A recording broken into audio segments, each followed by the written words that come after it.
Hi, thank you for watching American Teacher on YouTube. If you haven't, please give me a thumbs up and click subscribe and leave a comment in the comments section below. Okay, I thought I'd start out today's talk mentioning the aftermath of Beijing's decision to crack down on companies who have floated IPOs on the U.S. stock market.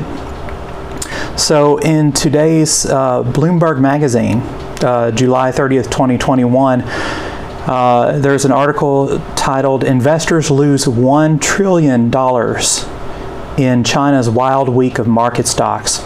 So this is just a follow-up. And I'm just going to read through the first part of the article. The article gives a blow-by-blow account of how $1 trillion of market value was wiped out by Beijing's decisions in the matter of a week. Okay, so this is the intro to the article. You can read the rest on Bloomberg magazine. It began with a record crash in Chinese stocks on Wall Street and only got crazier from there. The nearly $1 trillion sell-off ignited by Beijing's shock ban on profits at tutoring companies has triggered a new round of soul-searching about the investment case for Chinese assets in the Xi Jinping era. After a week of wild market swings and tense calls with clients, some investors have decided China just isn't worth the trouble. Others spot buying opportunities after valuations sank to the lowest levels in decades. As Xi's Communist Party attempts one of its biggest economic policy shifts since the 1980s, almost everyone agrees the regulatory onslaught has further to run. So this isn't over yet, and $1 trillion of market value in Chinese stocks has been wiped away by Xi Jinping's government. And notice that they mentioned Xi Jinping.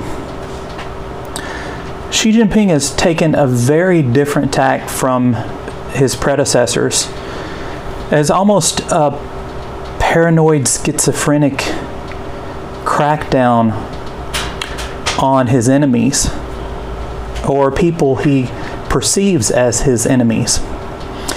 And so the next part of the talk for today is going to focus on some of the signs of Xi Jinping not only cracking down in China on his enemies, but also he's trying to crack down in every country overseas. So I saw an interesting article in AP News today, dated actually July 30th, 2021. Today's 31st in Taiwan. Lawyers say China is using Interpol to seek dissidents' return. Now, this triggered a memory. Not too long ago, a few years back, China made the head of the International Police Agency, Interpol, disappear. He popped back up in China, and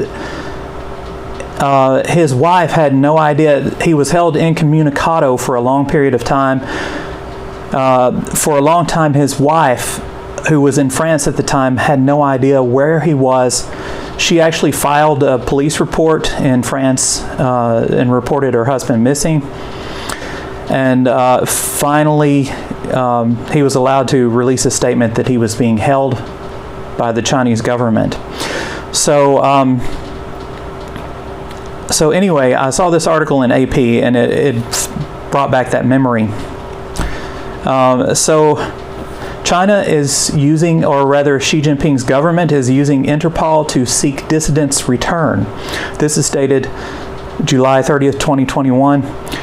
Attorneys are asking the Biden administration to release from immigration custody a Chinese democracy advocate who could be deported back to his homeland to face what they say are false charges, despite the lack of an extradition treaty between the U.S. and China.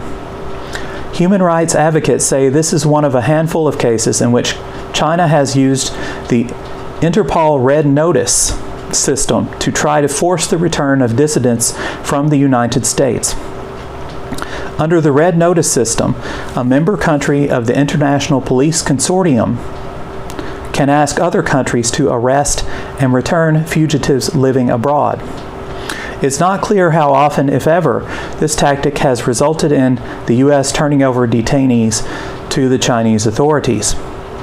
The man was arrested in June and is being held in a U.S. Immigration and Customs Enforcement Detention Center. The Associated Press is withholding the man's name because a sibling still living in China has reported being threatened by the government agents with criminal charges unless his brother returns to China. ICE says it arrested the man for overstaying his visa and has not commented on whether the Chinese charges led to his detention.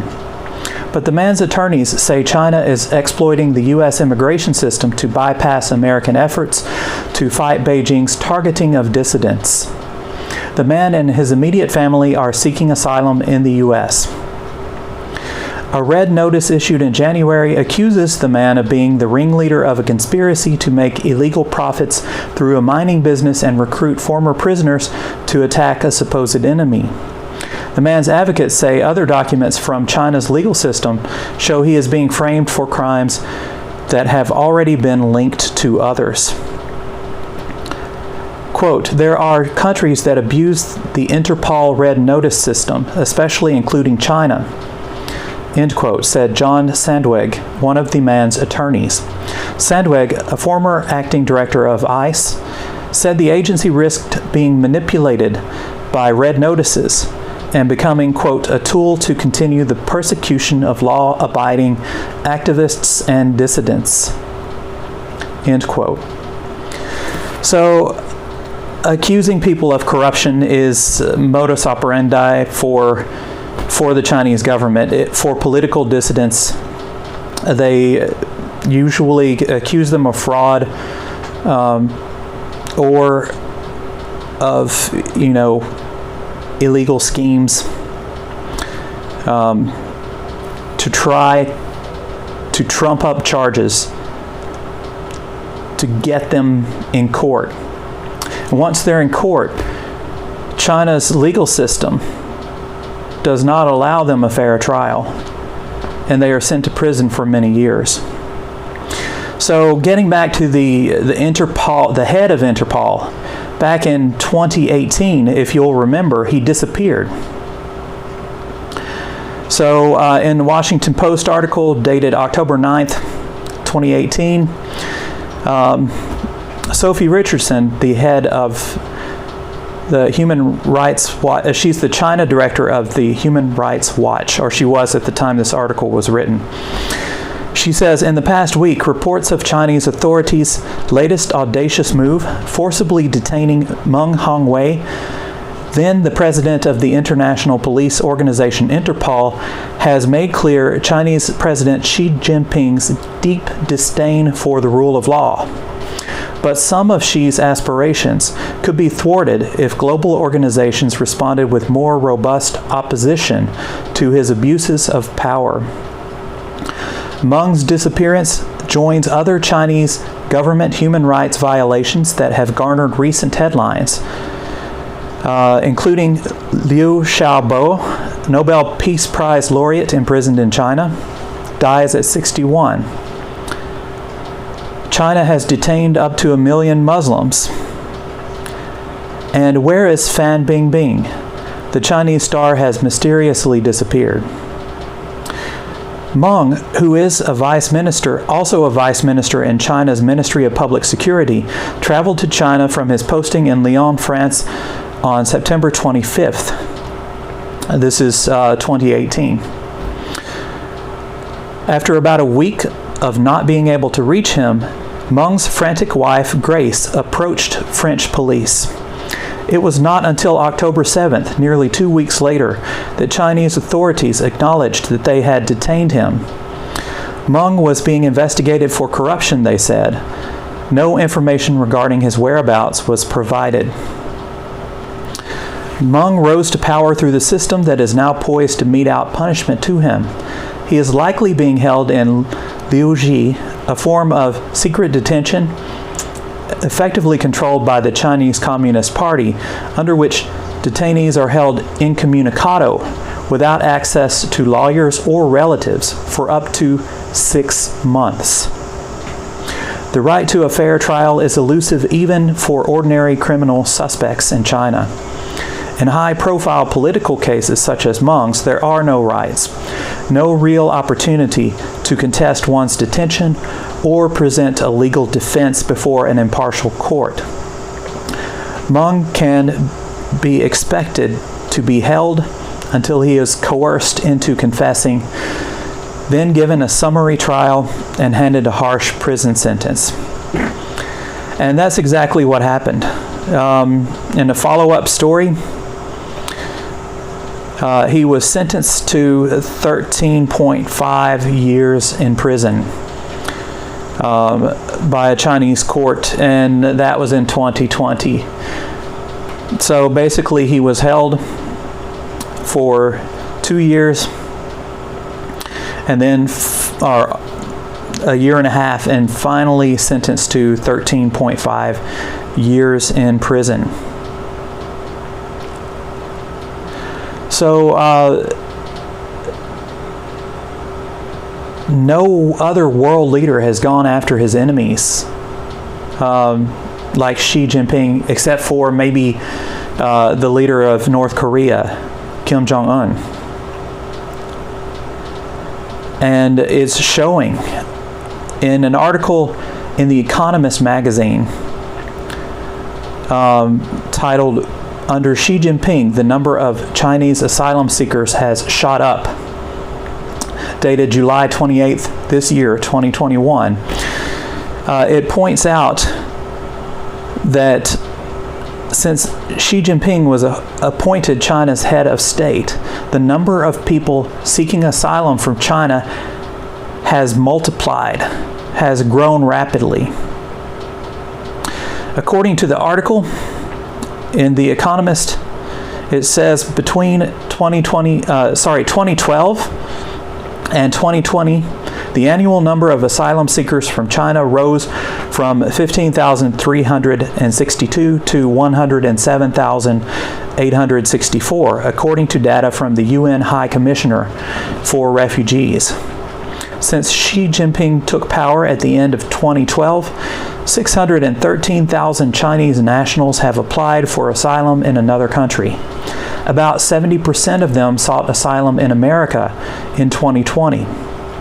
Many people arrive on tourist visas or business visas and then make an asylum application. The 10-year visas for Chinese nationals introduced in 2014 eased the flow of Chinese people into America, says Yun Sun of the Stimson Center, a Washington-based think tank. The increase has coincided with the rule of Mr. Xi. He has governed China with an iron grip that gets tighter by the year. Uyghurs and other Turkic minorities have particularly felt the squeeze. Since 2017, at least 1 million of them have been detained in concentration camps. According to former inmates and analysis of satellite imagery, prisoners are subjected to torture, forced sterilizations, and indoctrination. Those outside the camps live under near constant surveillance. Some have been forced to work in factories in other parts of China.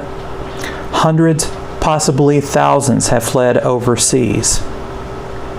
In 2019, Sweden started granting automatic asylum status to Turkic minorities from Xinjiang province, although only a few dozen people from China of any ethnicity apply for asylum there each year. America doesn't publish data based on ethnicity, but in 2019 alone, 7,478 Chinese people were granted asylum there, more than any other nationality.